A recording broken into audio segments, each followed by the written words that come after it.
नमस्कार मित्रों, आखिर द्रौपदी पांडवों को क्यों मारना चाहती थी? आज आप इस कथा को पहली बार सुन रहे होंगे।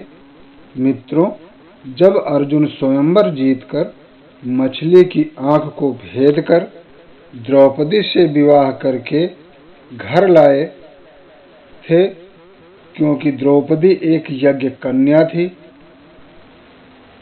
क्योंकि वह यज्ञ से उत्पन्न हुई थी, द्रौपदी का जन्म नहीं हुआ था। वह किसकी अवतार थी, वह आगे आपको वीडियो में पता चल जाएगा।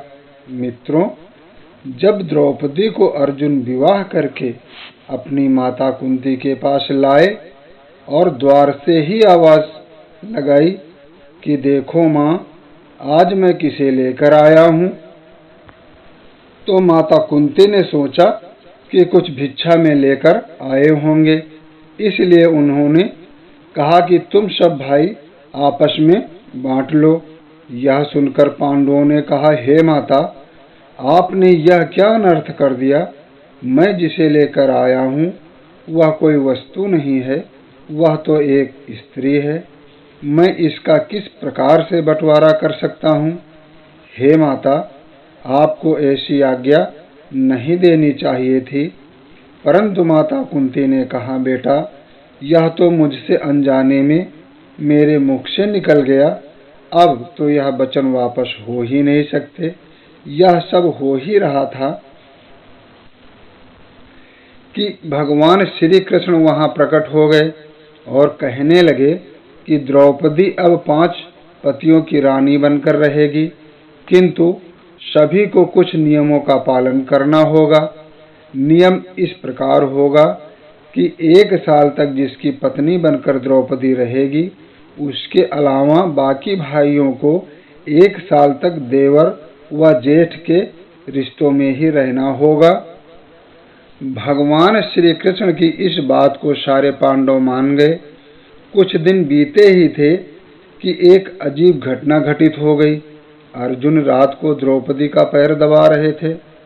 यह देखकर भीम से रहा ही नहीं गया और वह अर्जुन पर जोर जोर से चिल्लाने लगे कि हे बेशर्म, यह क्या कर रहा है? एक नारी के पैर दबा रहा है।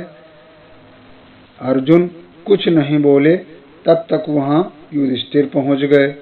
तो भीम ने कहा, भैया, यह देखो बेशर्म क्या कर रहा है। यह सुनकर युधिष्ठिर ने कहा, भीम, शांत हो जाओ। अगर कोई नारी थक जाए तो पुरुष उसका पैर क्यों नहीं दबा सकता? यह बात भीम को पसंद नहीं आई और वह घर छोड़कर जंगल की तरफ चले गए। कुछ दूर जाने पर क्या देखते हैं कि देवताओं की सभा चल रही है, जहाँ पर कृष्ण भी हैं और द्रौपदी भी मौजूद हैं, और दोनों आपस में भीम को मारने की बात कर रहे हैं। द्रौपदी कह रही थी कि भीम के खून से मैं अपना खप्पर भरूंगी। तो श्री कृष्ण ने कहा, थोड़ा रुक जाओ, आगे एक भयंकर युद्ध होने वाला है, वहां तुम जितना चाहो खून भर लेना। वहां पांडव भी होंगे और कौरव भी होंगे। यह बात सुनकर भीम वहां से चले आए। महल में आकर श्री कृष्ण के पास गए और कहने लगे कि जो कल रात में हुआ वह सब क्या था? तो श्री कृष्ण ने कहा, जो तुमने देखा व सुना वह सब सत्य ही था और वैसा ही होगा, क्योंकि द्रौपदी आदि भवानी जगदम्बा का अवतार है।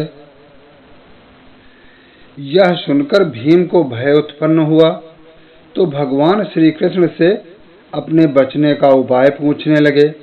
तब श्री कृष्ण ने कहा कि तुमको द्रौपदी से किसी भी प्रकार से 3 वरदान लेने होंगे। खाने के समय भीम ने द्रौपदी से कहा, खाना हम तभी खाएंगे जब तुम हमको 3 वर दे दोगी। द्रौपदी ने सोचा, भीम खाने का शौकीन है, वह खाना छोड़कर और क्या मांग सकता है।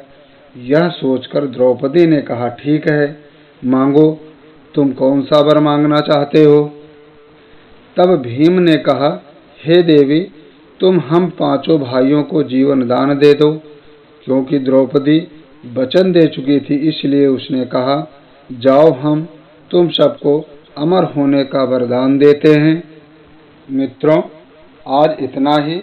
आगे मिलते हैं एक नए एपिसोड और एक नई कहानी के साथ।